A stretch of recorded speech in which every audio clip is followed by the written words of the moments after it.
اللہ الرحمن الرحیم۔ حضرت نوح علیہ السلام فرماتے ہیں کہ میں کشتی میں سوار ہوا تو میں نے دیکھا شیطان بھی کشتی میں ہے، تو میں نے اسے کہا اے دشمن خدا تو کشتی میں کیا کر رہا ہے؟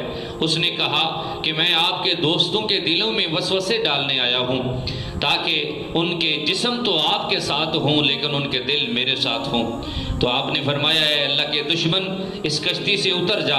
اس نے کہا میں آپ کو ایک بات بتاتا ہوں کہ میں 5 چیزوں سے بندوں کو ہلاکت میں ڈالتا ہوں، 3 چیزیں میں آپ کو بتا دیتا ہوں، 2 چیزیں نہیں بتاؤں گا۔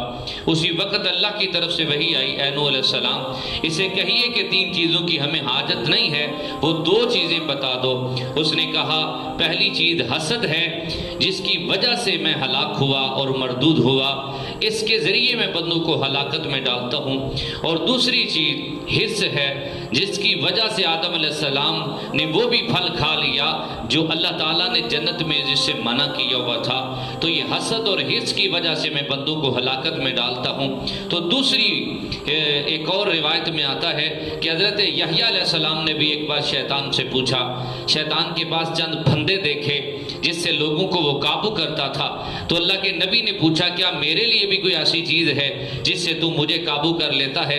تو اس نے کہا اے اللہ کے نبی آپ جب پیٹ بھر کے کھانا کھاتے ہو، شکم سیر ہو جاتے ہو، تو میں آپ پر نماز اور ذکر کو بھاری کر دیتا ہوں جس کی وجہ سے میں آپ کو اپنے قابو میں لے لیتا ہوں۔ آپ پر نماز اور ذکر بھاری ہو جاتی ہے آپ کی شکم سیری کی وجہ سے، تو آپ نے اسی وقت اللہ کی قسم اٹھائی اور فرمایا میں آج اللہ کی قسم اٹھاتا ہوں کہ آج کے بعد میں شکم سیر نہیں ہوں گا، پیٹ بھر کے کھانا نہیں کھاؤں گا۔